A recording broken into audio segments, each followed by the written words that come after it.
The Apology, by Xenophon. If you are returning to the Classic Masterworks channel, welcome back. If you are new, please don't forget to like and subscribe and hit the bell notification so that you will be made aware of our latest content. And now, on with the story. Among the reminiscences of Socrates, none, as it seems to me, is more deserving of record than the counsel he took with himself after being cited to appear before the court, not only with regard to his defense, but also as to the ending of his life. Others have written on this theme, and all without exception have touched upon the lofty style of the philosopher, which may be taken as a proof that the language used by Socrates was really of that type. But none of these writers has brought out clearly the fact that Socrates had come to regard death as for himself preferable to life, and consequently there is just a suspicion of foolhardiness in the arrogancy of his address. We have, however, from the lips of one of his intimate acquaintances, Hermogenes, the son of Hipponicus, an account of him which shows the high demeanor in question to have been altogether in keeping with the master's rational purpose. Hermogenes says that, seeing Socrates discoursing on every topic rather than that of his impending trial, he roundly put it to him whether he ought not to be debating the line of his defense, to which Socrates in the first instance answered, "What? Do I not seem to you to have spent my whole life in meditating my defense?" And when Hermogenes asked him, "How?" he added, "By a lifelong persistence in doing nothing wrong, and that I take to be the finest practice for his defense which a man could devise."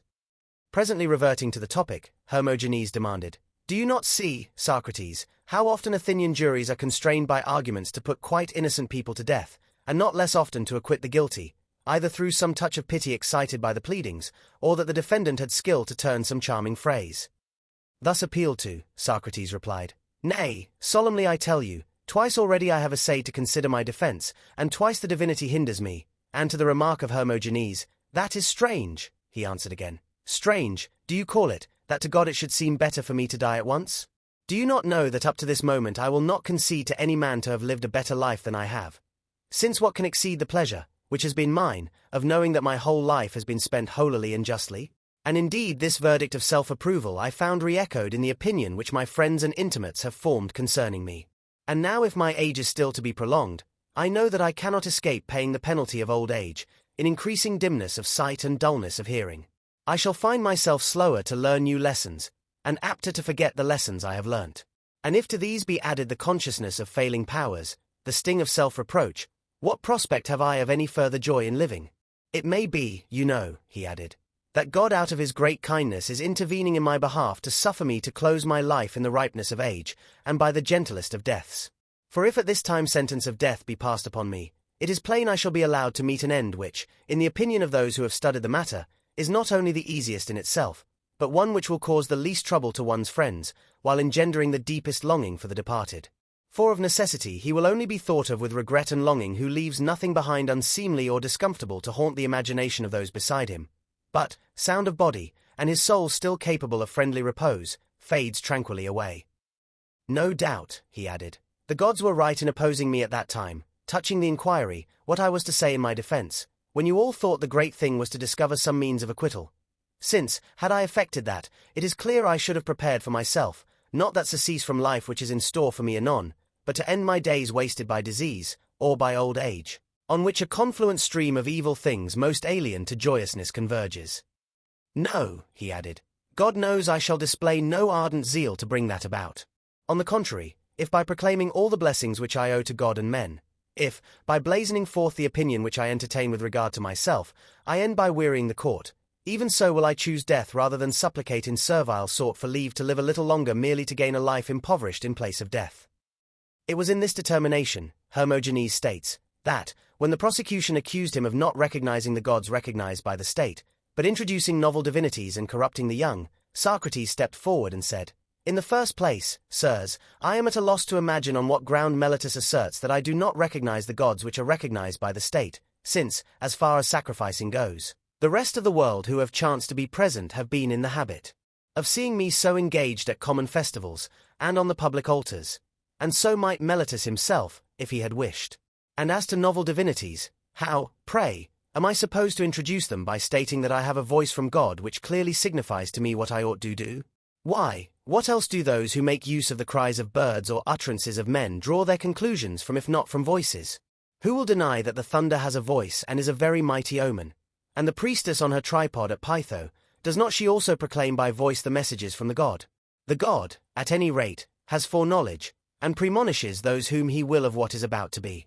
That is a thing which all the world believes and asserts even as I do. Only, when they describe these premonitions under the name of birds and utterances, tokens, and soothsayers, I speak of a divinity, and in using that designation I claim to speak at once more exactly and more reverentially than they do who ascribe the power of the gods to birds.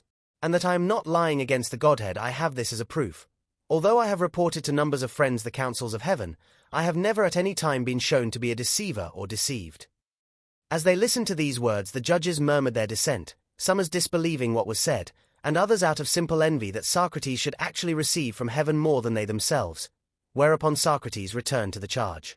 Come, he said, lend me your ears while I tell you something more, so that those of you who choose may go to a still greater length in refusing to believe that I am thus highly honored by the divine powers. Xenophon once, in the presence of many witnesses, put a question at Delhi concerning me, and Apollo answered that there was no human being more liberal, or more upright, or more temperate than myself. And when once more on hearing these words the judges gave vent, as was only natural, to a fearsome murmur of dissent, Socrates once again spoke. Yet, sirs, there were still greater words which the gods spake in oracle concerning Lycurgus, the great lawgiver of Lacedaemon, than those concerning me. It is said that as he entered the temple the god addressed him with the words, I am considering whether to call thee god or man. Me he likened not indeed to a god, but in excellence preferred me far beyond other men. Still I would not have you accept this even on the faith of the god too rashly. Rather I would have you investigate, point by point, what the god has said. I ask you, is there anyone else, you know of, less enslaved than myself to the appetites of the body? Can you name another man of more independent spirit than myself, seeing that I accept from no one either gifts or pay? Whom have you any right to believe to be more just than one so suited with what he has, that the things of others excite no craving in him? Whom would one reasonably deem wise, rather than such a one as myself, who, from the moment I began to understand things spoken, have never omitted to inquire into and learn every good thing in my power? And that I labored not in vain, what more conclusive evidence than the fact that so many of my fellow citizens who make virtue their pursuit, and many strangers also, choose my society in preference to that of others? And how are we to explain the fact that though all know well enough that I am wholly unable to repay them in money, so many are eager to present me with some gift? And what do you make of this while no one dreams of dunning me for benefits conferred? Hosts of people acknowledge debts of gratitude to myself. And what of this, that during the siege, while others were pitying themselves, I lived in no greater straits than when the city was at the height of her prosperity? And of this, that while others provide themselves with delicacies of the market at great cost, mine are the dainties of the soul more sweet than theirs, procured without expense? If in all I have said about myself no one can convict me of lying, is it not obvious that the praise I get from gods and men is justly earned? And yet in spite of all, Meletus, you will have it that by such habits I corrupt the young. We know, I fancy, what such corrupting influences are, and perhaps you will tell us if you know of anyone who, under my influence, has been changed from a religious into an irreligious man, who, from being sober-minded, has become prodigal, from being a moderate drinker has become a wine-bibber and a drunkard, from being a lover of healthy honest toil has become effeminate, or under the thrall of some other wicked pleasure. Nay, bless my soul, exclaimed Meletus, I know those whom you persuaded to obey yourself rather than the fathers who begat them. I admit it, Socrates replied, in the case of education, for they know that I have made the matter a study, and with regard to health a man prefers to obey his doctor rather than his parents. In the public assembly the citizens of Athens, I presume, obey those whose arguments exhibit the soundest wisdom rather than their own relations. And is it not the case that, in your choice of generals, you set your fathers and brothers, and, bless me, your own selves aside, by comparison with those whom you believe to be the wisest authorities on military matters? No doubt, Socrates, replied Meletus, because it is expedient and customary so to do. Well then, rejoined Socrates, does it not strike even you, Meletus, as wonderful when in all ordinary concerns the best people should obtain, I do not say only an equal share, but an exclusive preference, but in my case, simply because I am selected by certain people as an adept in respect of the greatest treasure men possess education, I am on that account to be prosecuted by you, sir, on the capital charge. Much more than this, it stands to reason, was urged, whether by himself or by the friends who advocated his cause. But my object has not been to mention everything that arose out of the suit. It suffices me to have shown on the one hand that Socrates, beyond everything, desired not to display impiety to heaven, and injustice to men, and on the other, that escape from death was not a thing, in his opinion, to be clamoured for. Importunately, on the contrary, he believed that the time was already come for him to die. That such was the conclusion to which he had come was made still more evident later when the case had been decided against him. In the first place, when called upon to suggest a counter-penalty, he would neither do so himself nor suffer his friends to do so for him, but went so far as to say that to propose a counter-penalty was like a confession of guilt. And afterwards, when his companions wished to steal him out of prison, he would not follow their lead, but would seem to have treated the idea as a jest, by asking whether they happened to know of some place outside Attica where death was forbidden to set foot. When the trial drew to an end, we are told, the master said, "Sirs, those who instructed the witnesses that they ought to perjure themselves and bear false witness against me, alike with those who listened to their instruction, must be conscious to themselves of a deep impiety and injustice. But for myself, what reason have I at the present time to hold my head less high than I did before sentence was passed against me, if I have not been convicted of having done any of those things whereof my accusers accused me? It has not been proved against me that I have sacrificed to novel divinities in place of Zeus and Hera and the gods who form their company. I have not taken oath by any other gods, nor named their name. And then the young, how could I corrupt them by habituating them to manliness and frugality? Since not even my accusers themselves allege against me that I have committed any of those deeds of which death is the penalty, such as robbery of temples, breaking into houses, selling freemen into slavery, or betrayal of the state.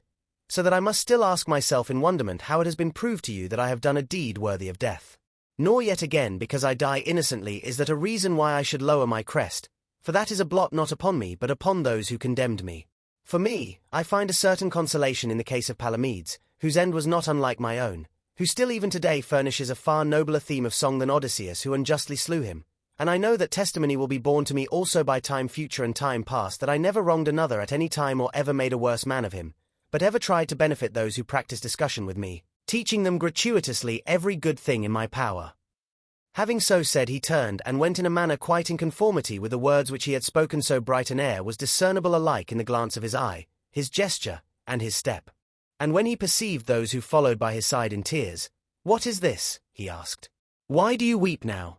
Do you not know that for many a long day, ever since I was born, sentence of death was passed upon me by nature?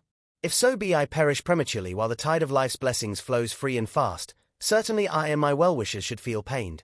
But if it be that I am bringing my life to a close on the eve of troubles, for my part one think you ought all of you to take heart of grace and rejoice in my good fortune."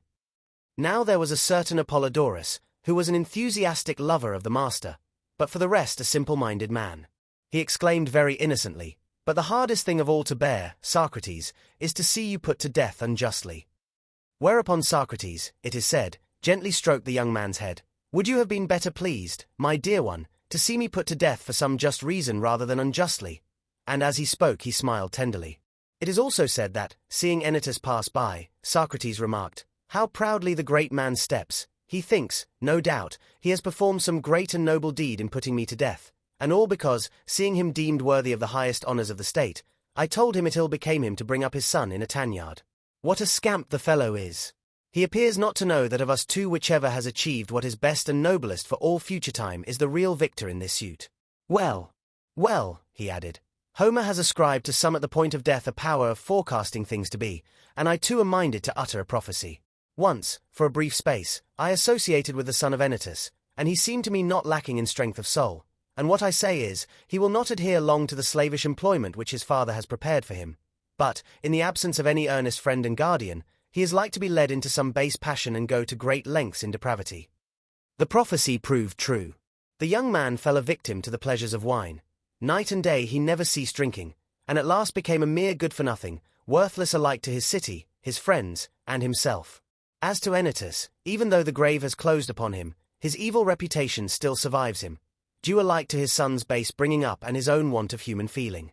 It is also said that, seeing Anytus pass by, Socrates remarked, "How proudly the great man steps. He thinks, no doubt, he has performed some great and noble deed in putting me to death, and all because, seeing him deemed worthy of the highest honours of the state, I told him it ill became him to bring up his son in a tanyard. What a scamp the fellow is! He appears not to know that of us two whichever has achieved what is best and noblest for all future time is the real victor in this suit.